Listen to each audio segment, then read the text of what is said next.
Calvin Graham's World War II story. Forward.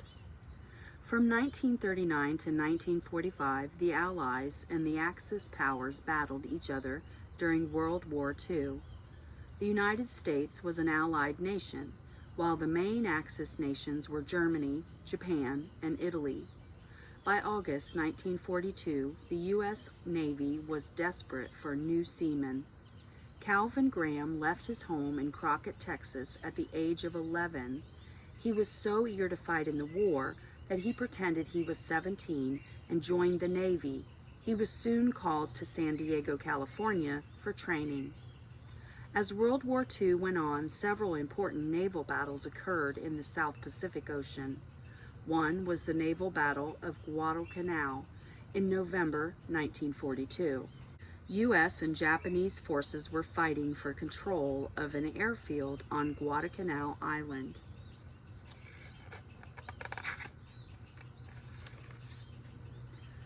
November 14, 1942, the South Pacific. During the final hours of November 14, 1942, Calvin Graham watched smoke billow above the South Pacific. At times he heard the whir of gunfire or the thunder of a torpedo blast. Then the thick gray clouds glowed orange and screams echoed across the waves. Calvin was manning a gun aboard the battleship USS South Dakota. As the Battle of Guadalcanal raged around him, he took aim at Japanese warships. It wasn't Calvin's first experience with naval warfare. In October, he had helped shoot planes out of the sky during the Battle of Santa Cruz. Yet, it was the struggle for Guadalcanal that forever changed Calvin's life. That night, the South Dakota cruised near Guadalcanal's western tip in search of enemy ships. Then, at 11:33 p.m., the ship unexpectedly lost electrical power. Without radar, the crew found it difficult to track enemy movements. Calvin and his shipmates had little warning when the Japanese fired on them. "Down!" a voice barked in Calvin's direction. For a few seconds, the whirlwind of noise and activity around him faded into silence. Suddenly, Japanese gunfire pounded into the South Dakota. Before Calvin could react, a flash of white-hot pain tore into his head. The force of another explosion tossed him backward like a rag doll. Calvin crashed through the deck and landed on his back 3 stories below. All hands on deck. The heat of the explosion had burned Calvin's face. Metal splinters or shrapnel had ripped into his flesh and knocked out his front teeth. Calvin didn't want to move, but he knew he couldn't just lay there. He tried to sit up. His head was pounding and blood trickled from his mouth. Calvin wasn't sure what had just happened. His senses were a blur. Minutes passed and a sound grew clearer to him, the cries of his shipmates. For a moment, he wondered if he was having a nightmare. "Graham, are you all right?" It was one of the medics aboard the South Dakota. He helped Calvin rise to his feet. "Good," he said briskly, once he was sure Calvin wasn't dying. "We'll need to treat you later, of course. Perhaps a few stitches or something for the burns, but you will be all right, Graham. In the meantime, get back on deck. Everyone who can walk is needed. No shortage of wounded, I'm afraid," said the medic. Another blast thudded against the ship. Calvin grabbed a rail to avoid falling over. "All hands on deck, seamen," repeated the medic a bit more sternly. Without waiting to see if Calvin had obeyed him, he raced back up toward the main deck. Calvin trailed behind. He was determined to block out his pain and do his duty. Death and destruction. Once Calvin climbed back on deck, he took a deep breath. No matter where he turned, he saw his shipmates. Some were moaning and calling for help. Others lay motionless and silent. As Calvin crouched alongside the first still body, A chill crept over him. "No," Calvin muttered, "not Red." Calvin checked for a pulse, but there was none. The seaman's face was barely recognizable, but Calvin knew who it was even before lifting the seaman's dog tags. They were charred, but Calvin could make out the name, Hazel.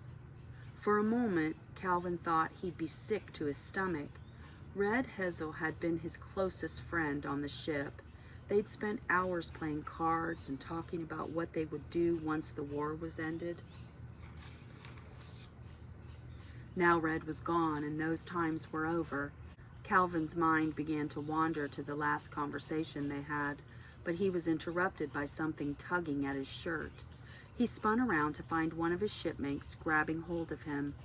"Please," the man groaned. "My leg, it's bleeding. It won't stop, and the medics won't come. Please do something." Even in the darkness, Calvin could see blood rushing from the man's leg.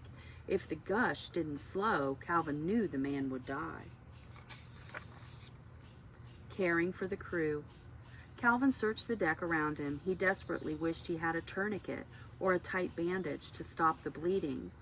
During the Battle of Santa Cruz, Calvin had seen medics use tourniquets to save lives. Suddenly, he had an idea. He turned back to Red and started to remove his friend's belt. "You'll be all right," Calvin said to the man with the bleeding leg. Calvin realized he had repeated the same words the medic had spoken to him. He twisted Red's belt into a makeshift tourniquet and wound it around the man's leg. All the while, his jaw throbbed and he struggled to concentrate. The flow of blood slowed, but in the darkness, Calvin couldn't tell if it had stopped completely. As he squinted at the wound, he felt a hand on his shoulder. "I'll take it from here, Graham," the medic told Calvin. He examined the man's leg and nodded approvingly. "Good work. Go see if you can find more belts. We're going to need extra tourniquets before the night is over." "Yes, sir," Calvin said. He heard a shipmate groan, but the noise was soon drowned out by the sounds of fighting. As Calvin moved around the ship, he was aware of flickers and flashes out on the dark water. He knew that they were coming from burning warships. Calvin couldn't always tell if they were Japanese or American ships. Eventually, he ignored them as he went about his work. While Calvin gathered belts, he comforted his injured shipmates by making conversation with them. It wasn't easy since his mouth was sore and swollen, but Calvin pushed past his pain to help distract the men from theirs. Old enough to be a hero. As the night wore on, the sounds of combat grew fainter. Calvin guessed that the badly damaged South Dakota was heading away from the action. He wondered who was winning the battle as he tried not to think about all the destruction he had just seen. "Graham, over here," called the medic. "It's your turn." The medic studied Calvin's injuries, put ointment on his burns, and gave him a few stitches. Calvin did his best to stay still, though his mind was racing. "Sir," Calvin began, "seems like we were hit pretty hard." "The South Dakota will need to dock in New York for repair," the medic confirmed. "And yes, we suffered some losses. I don't know the exact numbers yet. There are more than 30 dead." Calvin nodded, thinking of Red. "But it's not all bad news," the medic continued. "The Japanese ships are in worse shape than we are. I'd say the odds of the enemy recapturing Guadalcanal just got lower." He trimmed Calvin's final stitch and then put down his scissors. The medic looked at Calvin as if he was trying to find an answer to a question. "I'm guessing the odds are also slim that your life will ever be the same after tonight."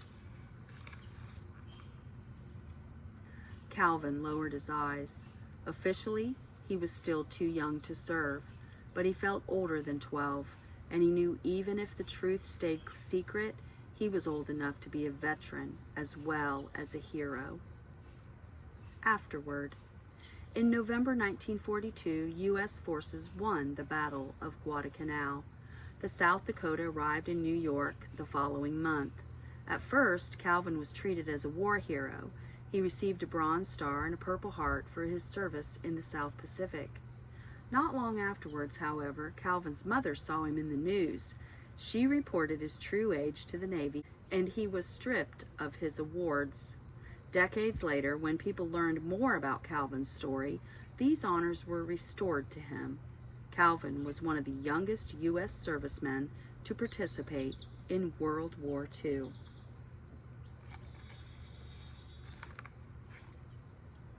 Calvin Graham's World War II story.